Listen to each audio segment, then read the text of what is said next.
Shalom, shalom, peuple de Dieu, shalom mon frère, shalom ma soeur. J'espère que vous allez bien par la grâce du Seigneur Jésus-Christ de Nazareth. Bienvenue encore sur notre chaîne qui est bien sûr Elisa TV, une chaîne que je dis tout le temps qui n'est plus à présenter, qui fait aujourd'hui preuve de son existence déjà depuis plusieurs mois. C'est pas un mois, c'est pas 2 mois. Merci encore pour votre présence, merci encore pour la grâce que le Seigneur m'a encore donnée ce jour encore pour me tenir devant vous. Oui, car bien sûr, c'est un témoignage, la vie que le Seigneur te donne, c'est un témoignage et chaque jour, nous devons lui rendre grâce encore pour cette vie merveilleuse qu'il nous donne, pour cette vie merveilleuse qu'il te donne, pour la santé qu'il te donne. Vraiment, je rends grâce encore à mon Dieu, je rends grâce encore à ses bienfaits dans ma vie, parce que vraiment c'est une grâce de me tenir encore en ce jour pour venir témoigner de la gloire de Dieu. Alors mon frère, ma soeur, j'espère que vous avez passé une très bonne semaine, car pour moi, tout s'est bien passé par la grâce de Dieu. Je vais bien, ma famille se porte bien, mon enfant se porte bien sûr le ministère de Dieu aussi se porte très bien. Alors, mon frère, ma soeur, encore je vous adresse à tous des shalom et des shalom et des shalom. Vraiment, je suis bénie et je suis très joyeuse de vous voir parmi nous encore ce soir, ce matin, à l'heure que tu regarderas cette vidéo. Alors, j'espère que vous allez super bien.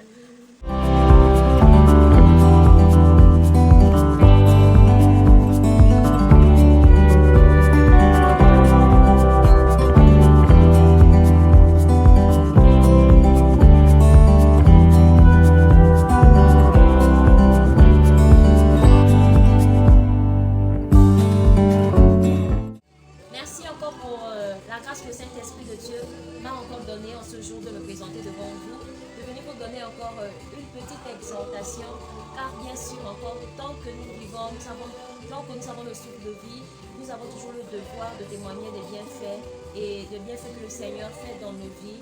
Alors ce soir encore, je viens encore vous parler de la part du Seigneur, parce que c'est lui qui est notre source d'inspiration. Amen, amen. Nous allons parler aujourd'hui de quelque chose de très important. Nous allons parler du meilleur de Dieu en nous. Nous allons parler ce soir du meilleur de Dieu en nous. C'est quoi avoir le meilleur de Dieu? Sais-tu que tu as le meilleur de Dieu en toi? Sais-tu que tu as le don de Dieu en toi? Parce que le meilleur de Dieu, c'est avoir le don de Dieu. Et le meilleur de Dieu en toi, c'est Dieu lui-même. Est-ce que tu sais que tu as Dieu en toi, bien-aimé? Est-ce que tu sais que tu as Dieu en toi? Est-ce que tu sais que tu as la chose de Dieu en toi? C'est de ce qu'il s'agit ce soir. C'est ce message que nous allons parler. C'est quoi avoir le meilleur de Dieu? Amen, amen. Nous allons le lire dans la parole de Dieu, dans le livre de Marc, à partir... Bien-aimé, sais-tu que tu as le meilleur de Dieu en toi? Sais-tu que tu as le don de Dieu en toi? Bien-aimé, il y a beaucoup dans la vie qui se négligent. Il y a beaucoup dans la vie qui ne connaissent pas le potentiel que Dieu a mis en eux. Il y a beaucoup dans la vie parce qu'ils regardent à l'apparence physique, ils regardent à la vie qu'ils traversent, ils regardent à leur présent et qui fait que du coup, ils oublient qu'ils ne sont pas des êtres à négliger. Ils ne doivent pas se considérer comme étant des êtres à se négliger. Ah non, parce que si tu es venu sur la terre, tu n'es pas venu sur la terre par toi-même. Tu n'as pas décidé de venir sur la terre de ta propre force ou de ta propre intelligence. Non. Si tu es là sur la terre, ce n'est pas un hasard. Parce que tout ce que Dieu fait, ce n'est pas le hasard. En Dieu, il n'y a pas de hasard. Si tu es bien sur cette terre-là, c'est parce que tu as une mission à accomplir. Et parce que tu es l'unique et tu es l'unique personne que Dieu a mandaté pour venir accomplir cette mission. Et qui fait que quand tu viens sur la terre, Dieu a donné à chacun un potentiel. Dieu a donné à chacun quelque chose. Dieu a donné à chacun le meilleur de lui. Le meilleur de lui en soi. Tu as la chose de Dieu. Tu as la chose de Dieu. Mais qu'est-ce que l'ennemi fait? Quel est le rôle de l'ennemi pour venir déstabiliser la pensée, pour venir déstabiliser pour que tu te voies autrement? Le rôle de l'ennemi dans ta vie, c'est pour venir te ridiculiser. Le rôle de l'ennemi dans ta vie, c'est pour venir t'enlever pour venir te voiler, pour que tu ne voies pas que Dieu a mis en toi le potentiel, pour que tu ne voies pas en toi que tu es quelqu'un de merveilleux, que tu es une créature merveilleuse, que Dieu a fait, que tu as une mission particulière à accomplir sur la terre. Tu n'es pas venu sur la terre ici pour t'amuser. Ah non.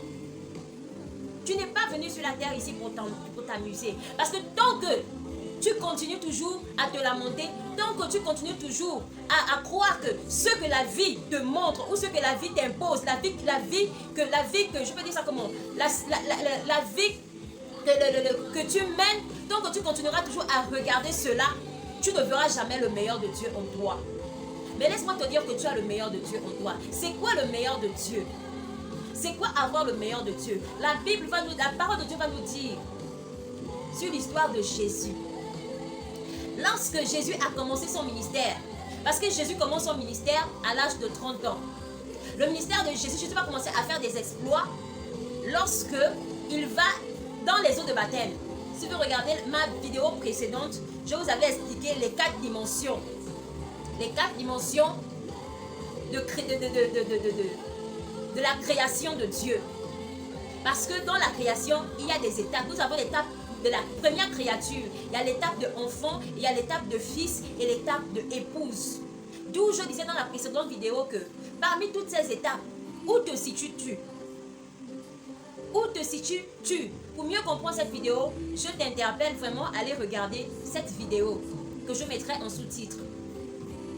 Lorsque Jésus commença son ministère, la Bible va nous dire que lorsque Jésus est entré dans les eaux de baptême, lorsqu'il sortit, la Bible nous enseigne que une voix se fit entendre et l'Esprit de Dieu est descendu sur lui. L'Esprit de Dieu qui était descendu en Jésus était le meilleur de Dieu. Parce qu'avant que l'Esprit de Dieu ne descende dans le Christ, il n'avait pas encore fait des exploits. Parce qu'il n'avait pas encore commencé à faire des prodiges ni des miracles. Il n'avait pas déjà commencé à prêcher. Il n'avait pas encore commencé toutes ces choses-là. Mais c'est lorsque le meilleur de Dieu est descendu en lui. C'est lorsque la chose de Dieu est descendue en lui. Et c'est à partir de là que Christ a commencé son ministère. C'est à partir de là que Christ a commencé à faire des exploits. Et nous allons voir que dans la vie, quand tu as la chose de Dieu en toi, tu es combattu. Le meilleur de Dieu en toi t'attire les ennemis. Le meilleur de Dieu en toi attire les bêtes sauvages. Le meilleur de Dieu en toi attire les difficultés. Le meilleur de Dieu en toi attire des problèmes. Le meilleur de Dieu attire à ceux qu'on te ridiculise. Le meilleur de Dieu attire à ceux qu'on ne te considère pas. Que tout ce que tu dis soit toujours vain. Que tout ce que tu peux apporter comme message ou conseil, que tu sois toujours négligé. Le meilleur de Dieu apporte toujours la négligence. Vous allez voir que pratiquement dans la Bible, les fils qui avaient le meilleur de Dieu en eux, c'était des personnes qui étaient rejetées. Nous allons par exemple prendre le cas de David. David devait être roi, mais avant qu'il ne passe à l'étape de roi, David est celui qui a été négligé dans la famille de son père. Pourtant David, il était le cadet, il était le plus jeune. Alors que nous savons très bien que c'est le plus jeune que nous devons toujours encadrer. Dans nos familles, quand maman fait le dernier, c'est le dernier qu'on embrasse, c'est le dernier qu'on cajole. Mais dans la vie de David, ce n'était pas ça. Dans la vie de David, dans le cas de David, ce n'était pas la chose. Au contraire, dans le cas de David, c'était celui-là qu'on envoyait dans les champs. C'était celui-là qui dormait dans les champs. C'était celui-là qui était rejeté. C'était celui-là qui était complètement effacé. C'était celui-là qui n'avait même pas, c'est-à-dire qu'on ne le voyait même pas, on ne le comptait même pas dans la maison de son père. Mais à cause de quoi? Le meilleur de Dieu qui était en lui. C'est toujours des personnes qui ont le meilleur de Dieu en eux que l'on néglige toujours. Amen, amen. C'est toujours des personnes qui ont le meilleur de Dieu en eux que l'on néglige toujours, que l'on abandonne toujours. Quand on regarde aussi la vie de Joseph, Joseph aussi c'était quelqu'un qui avait le meilleur de Dieu en lui. Mais qu'est-ce qui s'est passé? À chaque fois qu'il exprimait ça, ça a fait commencer à susciter les cœurs de jalousie. Ça a suscité les cœurs de rancune. Ça a suscité la sorcellerie autour de ses frères. Pourquoi? Parce qu'il avait le meilleur de Dieu en lui. Est-ce que c'était sa faute? Est-ce que c'était en mal qu'il exprimait la chose qui était au-dedans de lui? Ah non. Mais qu'est-ce qui s'est passé? On a fait un complot pour le vendre, mais il ne savait pas qu'en faisant cela, il était dans le processus. C'est-à-dire qu'ils étaient le processus de l'élévation de Joseph. Amen, amen. Ils étaient le processus de l'élévation de Joseph. Amen, amen. Vous allez voir que dans la vie, Les personnes qui sont beaucoup abandonnées, les personnes qui sont négligées dans les familles, ce sont des personnes que Dieu regarde. Ce sont des personnes que Dieu a mis le potentiel. Mais lorsque toi, tu ne reconnais pas la chose que Dieu a mis en toi, tout simplement parce que l'ennemi vient pour t'aveugler. L'ennemi vient pour te renfermer. L'ennemi vient pour te renfermer. L'ennemi vient pour t'assourdir, pour t'aveugler, pour que tu ne voies pas cela. Amen, amen. Voilà le rôle de l'ennemi. Pour que tu n'exploites pas et que tu ne mettes pas en valeur la chose que Dieu a mis en toi. Il y a des personnes aussi, ils sont conscients que j'ai un potentiel, que j'ai quelque chose. Je sens qu'en moi, il y a quelque chose. Mais pourquoi je n'arrive pas à le manifester? Mais pourquoi je n'arrive pas à faire sortir cela? L'ennemi vient te mettre quoi? Vient te donner un esprit de découragement. Tu n'arrives pas à oser. Tu n'arrives pas à aller en avant. Parce que soi-disant, qu'est-ce que les gens vont dire? Qu'est-ce que les gens vont penser de moi? Il y aura beaucoup de questions. Ça, c'est les plans de l'ennemi. Et les personnes, quand tu es conscient que Dieu t'a donné quelque chose, bien aimé, ne reste pas assis sur la chose de Dieu. Parce que tant de fois que tu resteras assise sur le meilleur que Dieu a mis en toi, tu attireras toujours l'ennemi. Tu attireras toujours la colère de Dieu. Parce que Dieu ne t'a pas donné ça pour dormir. Dieu ne t'a pas donné sa chose pour que tu prennes, tu t'assois. Tu t'assois dessus. Non. À un moment donné, la chose là va te déranger. La chose là va te déranger parce que elle ne reconnaît pas la place que toi tu veux l'imposer. Elle ne reconnaît pas cela. Et qu'est-ce qu'il va faire? Tu vas commencer à avoir des problèmes. Bien aimé, il y a des choses quand tu as la chose de Dieu en toi et que tu dors. Et oui, la chose de Dieu attire en toi des problèmes, des difficultés. Tu vas voir que dans ta vie, plus rien ne marche. Il n'y a rien qui marche. Tout simplement parce que tu dors avec le potentiel de Dieu en toi. Tu dors avec le potentiel de Dieu en toi. Nous allons voir que lorsque Jésus, après avoir reçu son baptême, amen, amen, la parole de Dieu va nous dire que lorsque l'Esprit de Dieu est descendu en lui, il nous dit qu'il fut rempli par le Saint-Esprit et le Saint-Esprit le poussa dans le désert.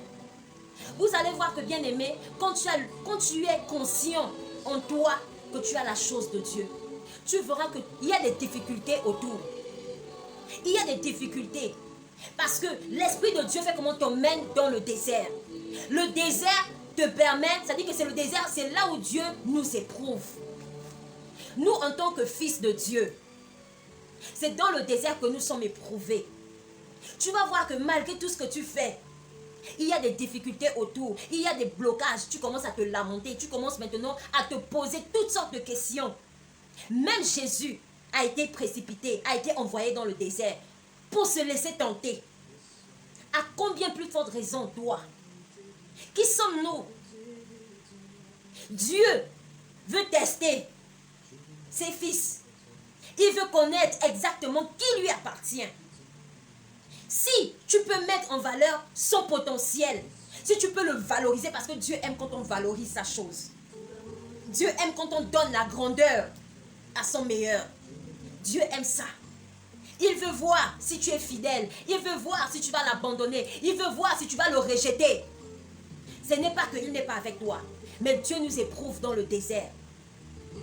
Si tu veux voir le meilleur de Dieu s'ouvrir, si tu veux voir le meilleur de Dieu attirer de grandes choses dans ta vie, tu veux voir le meilleur de Dieu pour t'ouvrir le ciel, bien aimé, il faut persévérer dans la marche avec le Seigneur.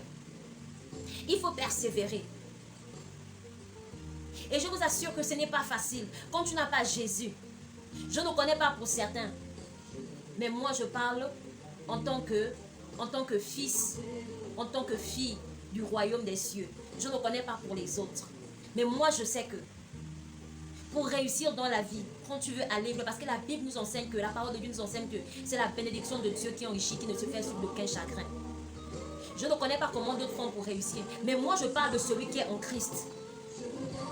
Je parle de celui qui est en Christ. Celui qui veut réussir, celui qui veut aller loin avec Dieu. Pas pour prendre des raccourcis. Ah non. Pas pour prendre des raccourcis. Dieu fait comment? Il te envoie dans le désert. Parce qu'il veut que la chose qu'il a mis en toi, que tu le valorises, Parce qu'il veut que la chose qu'il a mis en toi, que tu prennes conscience de cela. Et c'est pourquoi Dieu t'éprouve. Dieu nous éprouve toujours dans le désert. C'est dans le désert où nous rencontrons des difficultés. C'est dans le désert que nous rencontrons beaucoup de blocages. C'est dans le désert où nous rencontrons des situations très difficiles. Au point où tu te poses la question, est-ce que vraiment Dieu est avec moi? Oui, bien aimé, Dieu est avec toi, mais Dieu t'éprouve. C'est quoi pour toi le désert? Le désert pour toi peut être peut-être une attente que tu attends depuis des années, mais ça ne vient pas. Ça peut être un désert pour toi. Le désert peut peut-être être l'enfant te manque. Tu attends un enfant, mais ça ne vient pas. Ça peut être un désert pour toi. Le désert peut-être le travail, malgré que tu pries, malgré que tu déposes des diplômes, des CV partout, mais le travail ne vient pas. Bien aimé, c'est un désert pour toi. C'est un désert pour toi. Ce n'est pas facile.